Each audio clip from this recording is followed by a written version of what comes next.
Assalamualaikum warahmatullahi wabarakatuh dan selamat malam bagi rekan-rekan yang Waalaikumsalam warahmatullahi wabarakatuh. Malam Pak Alam. selamat malam. Ini kelihatannya banyak dari berbagai kota ya. Saya lihat Malam Pak ini. Alam. Ya, ada yang dari Malang ya, Pak Amang ya dari Malang ya, Pak Anto Mojokerto. Kalau Pak Erik dari kota mana ini? Saya lagi di Kendari, Pak. Wow, istimewa Kendari ya. Ada Bang Handri ini biasanya di Denpasar ya. Ini lagi Di Surabaya, Pak. di Surabaya. Ya, ya. Keliling terus rek kukus itu iki rek. Ya, ada juga ini Pak Ananta dari Gresik ya, Pak Ananta ya. Iya, Pak. Oke, ada juga Bu Yuniar Safitri, pengusaha sukses dari Sidoarjo. Selamat malam Bu Fitri. Dari Jember ya, Pak Paul. Ini saya belum lihat wajahnya ya. Oke, baik teman-teman. Izinkan malam hari ini saya akan sharing hal-hal yang penting yang barangkali ini akan bisa menjadi titik awal untuk melangkah di awal tahun 2022 ini. Yang pertama yang ingin saya sampaikan adalah profesi yang paling menjanjikan di tahun 2022 ini. Dalam situasi yang seperti ini mengalami kondisi yang baik ya. Nah, ini juga sangat terkait dengan bidang-bidang yang akan berkembang di tahun 2022 yang akan datang. Kita bersyukur ya selama 2 tahun ini kita mampu melalui COVID ya, COVID-19.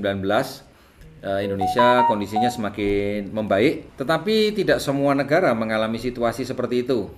Nah, salah satu di antaranya adalah Amerika Serikat sebagai negara superpower ketika mengalami kondisi COVID ya sehingga sempat dilakukan lockdown, akhirnya negara harus melakukan antisipasi dengan cara mencetak uang ya dengan menciptakan untuk memberikan stimulus ya di mana uang yang dicetak tahun 2020 ini itu mencapai 2 triliun US dollar. Kalau kita mengenal yang namanya bisnis ya, maka bisnis itu tidak bisa lepas dari yang namanya inflasi. Tahun 2019 waktu Covid merebak di seluruh dunia hingga tahun 2020 kita dalam kondisi sedang bertapa, rasa-rasanya kita nggak bisa bergerak.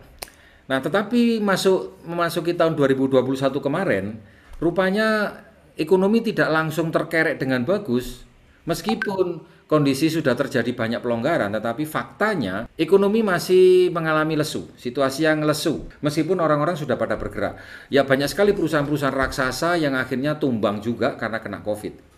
Nah, karena itulah Amerika sebagai salah satu negara yang mempengaruhi perkembangan ekonomi dunia melakukan cetak uang mencapai 2 triliun. Nah, seperti apa 2 triliun itu gedenya kayak apa ya? Tahun 1970 waktu itu Presiden Nixon ya, hingga tahun 2019 jumlah uang yang dicetak itu kurang lebih sekitar 5 triliun US dollar.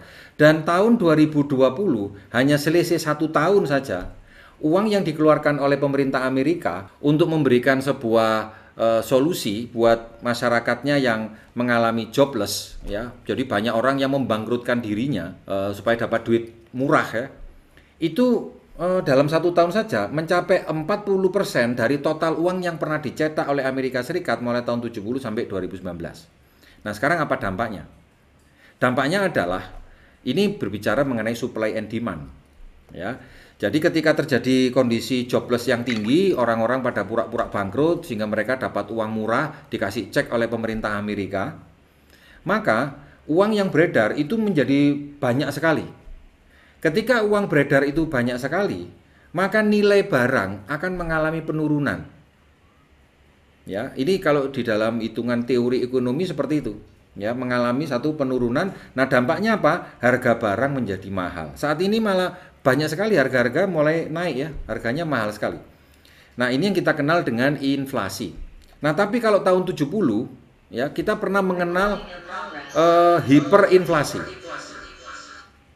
Ya. Di Indonesia juga pernah mengalami hiperinflasi yang kita kenal dengan senring ya. Rp1.000 menjadi Rp1.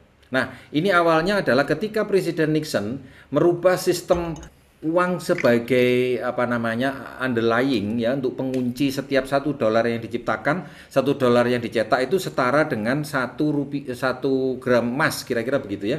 Nah, terus kemudian itu dihapus, sudah tidak ada lagi penggunaan emas. Jadi negara bebas mau mencetak berapapun uangnya. Nah, sehingga ketika sistem politik itu tidak bagus, maka ini akan sangat rawan sekali. negara-negara yang dipimpin oleh pemerintahan yang tidak bagus ya, maka ini akan rawan sekali. Dia dengan cara mencetak uang yang sangat banyak itu bisa menimbulkan problem di kemudian hari. Nah, lalu bidang apa yang punya prospek? Ya, bidang apa yang akan prospek di masa yang akan datang? Yang pertama, tren tahun 2022 adalah seorang live streamer ya. Live streamer ini bagaimana kita menggunakan multimedia seperti sarana YouTube ya. Orang akan bisa dapat uang yang besar sekali. Ya. Salah satu contohnya adalah orang ini bisa menjual lipstick sebesar 22 triliun hanya dalam waktu 1 hari saja. Ini orang China. Dia menggunakan aplikasi yang dibuat oleh Alibaba, bikin aplikasi di mana ada seorang live streamer yang mampu menjual produk luar biasa. Austin Li Jiaqi, ya kira-kira gitulah ya. Seperti apa sekilas ya. Due to their influence, top streamers hold great bargaining power over suppliers. Live now has over 400 million cumulative users and exceeded a GMV of 28.3 billion last year. In fact, sales driven by the top two Taobao streamers, Beya and Li Jiaqi, have already exceeded most physical transaksinya stores. luar biasa besar dalam During waktu Singles Day 24 jam penuh. 2019, Beya sold 2.7 billion yuan worth of products within 24 hours, with Li Jiaqi also selling over 1 billion. Z05，如果大家想买一个带 TF 标志的变色润唇膏，不化妆可能会有一点点显黑，这支颜色不能涂全唇，有一点点重。我觉得涂这种颜色，女生应该是眼线飞到这儿，然后穿豹纹，薄涂好看，唇涂不行哦。这是什么意思啊？后面都不是了吗 Oh my god！ Lucu ya. Ya, jadi bayangkan kalau bapak-bapak di sini menjadi live streamer, jual lipstick seperti itu ya. Wah, Anda bisa kaya raya, tapi masalahnya orang seperti saya tidak mempunyai peluang untuk bisa menjadi live streamer. Anda bisa punya televisi sendiri ya tanpa Anda harus menggunakan televisi yang ada saat ini. Dan Anda bisa melakukan penjualan yang sangat besar. Tetapi kalau kita tidak punya talenta, tidak punya bakat, maka peluang itu akan kecil. Tren yang berikutnya yang sekarang lagi rame, ya lagi marak ya. Mata uang yang sekarang menjadi tren, ada Bitcoin, ada Ethereum, ada NFT, di mana ini merupakan tren masa depan yang kita kenal dengan teknologi metaverse.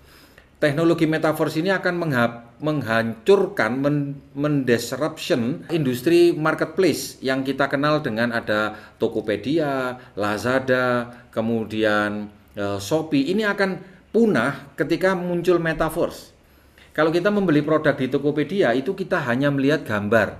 Dengan metaverse, kita ini seakan-akan secara virtual bisa memegang barangnya, bisa merasakan getarannya. Bahkan dengan gerakan bola mata saja, benda yang kita lihat itu bisa bergerak sesuai dengan pikiran kita. Kita memikirkan bendanya mau naik, ya tanpa tangan itu bendanya langsung bergerak. Jadi menggunakan teknologi transmitter neuroscience. Ini luar biasa ya. Jadi mata uang ini akan luar biasa besar. Kalau Anda amati itu Ibu Sri Mulyani sebagai Menteri Keuangan dan Bapak Presiden Jokowi itu mendorong tentang pertumbuhan teknologi seperti ini. Ya, beberapa negara-negara mengambil 2016 waktu ketemu Mark Zuckerberg di Amerika, saya diajak main pingpong pakai ini apa? Oculus. Dia memberitahu ke saya, Presiden Jokowi, ini nanti dalam 10-15 tahun lagi akan muncul seperti kita main pingpong ini. Setiap orang nanti bisa beli lahan virtual, bisa bangun bisnis virtualnya sendiri. Dan juga akan ada mall virtual, gym virtual, kantor virtual, wisata virtual. Saya saat itu belum bisa membayangkan seperti apa sebetulnya. Tapi sekarang saya bisa ngerti betul bahwa kemajuan digital ini tidak bisa kita cegah lagi dan sudah masuk ke tadi yang saya sampaikan. Perusahaan-perusahaan besar juga berlomba, perusahaan dunia, untuk membangun metaverse.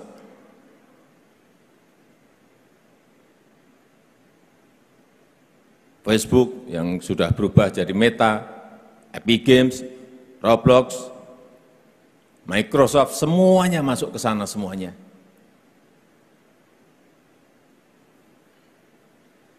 Sehingga perlu disiapkan strategi negara kita. Negara kita perlu menyiapkan sebuah strategi agar kita tidak tertinggal jauh oleh negara-negara lain. Sehingga saya sampaikan pada Menteri dan BUMN, pada yang lain juga, waktu kita tidak banyak untuk bisa mengejar itu. Dan negara ini akan maju kalau kita bisa melompat dan waktunya hanya 2 tahun. Ada lagi kriteria yang keempat, yang ini sebenarnya sangat-sangat mempunyai pengaruh yang sangat besar tren untuk bisnis di masa yang akan datang, yaitu apa? Asuransi. Ya, kenapa asuransi?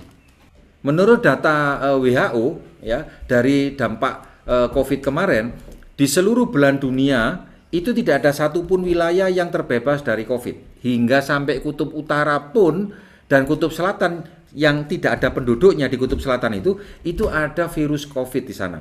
Nah, ini akhirnya menaikkan rasio risiko kesehatan orang akan pada naik. Ya, semakin kaya orang maka semakin berisiko hidupnya. Nah, nanti kita akan bahas tentang bagaimana konsep asuransi, peluangnya besar sekali di Indonesia. Karena kita tahu Indonesia adalah negara dengan penduduk muslim yang terbesar. Nah, peluangnya ada apakah enggak? Nanti akan dijelaskan oleh Pak Imam. Nah, tetapi apakah mempunyai hasil yang bagus? Nah, rekan-rekan, ini akan saya perkenalkan agen asuransi yang terkaya di Indonesia versi tahun 2020 kemarin. Dia memiliki penghasilan yang sangat besar. Ini videonya. Bisnis asuransi 18 tahun, teman-teman sekalian. Sampai hari ini, ya, untuk membangun suatu tim yang besar, yang terbaik, yang paling cepat, yang luar biasa rewardnya, hanya di ASN Allianz, teman-teman sekalian. MDIT merupakan suatu ukuran income. MDIT 1 bintang, ya teman-teman, artinya income kita dalam tahun itu sebesar 1M minimal. Untuk mendapatkan bintang-bintang, kami sudah pelajari, kami sudah analisa dari seluruh kompetitor, dari seluruh industri, tidak ada yang bisa secepat di ASN Allianz, teman-teman. Tahun 2019 dia punya income 30 miliar per tahun. Tahun 2020 52 miliar per tahun. Itu Anda bisa cek di majalah di koran Kompas bulan April, ya, dengan gelar MDIT, Million Dollar Income Team. Anda bisa hitung berapa per bulannya, ya. Dan jumlah orang yang mempunyai penghasilan 1 miliar ke atas di industri bisnis kami ini lebih dari 521 orang, ya. Di Malaysia dengan industri yang sama dan dengan jumlah penduduk yang lebih kecil, jumlah orang yang berpenghasilan 1 miliar ke atas dari industri asuransi itu mencapai 1.000 orang. Omset yang diciptakan oleh perusahaan kami ini dalam 1 tahunnya sekitar 1-2 triliun. Yang tahun kemarin 2 triliun. Sedangkan di Malaysia itu 12 triliun. Artinya apa? Anda bisa membayangkan betapa besar industri ini. Bank mana di Indonesia ini yang tidak menjual produk asuransi? Semuanya jual produk asuransi. Ya, apakah karena masyarakat Indonesia banyak yang tidak suka, banyak yang kecewa dengan asuransi, menyebabkan bahwa industri asuransi itu tambah mengecil? Faktanya tidak.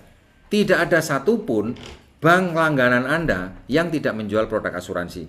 Bank tidak menjual produk panci, kompor, ya, jual peralatan masak, jual baju. Mereka jual produk asuransi. Nah, pertanyaannya, ada apa di balik asuransi itu?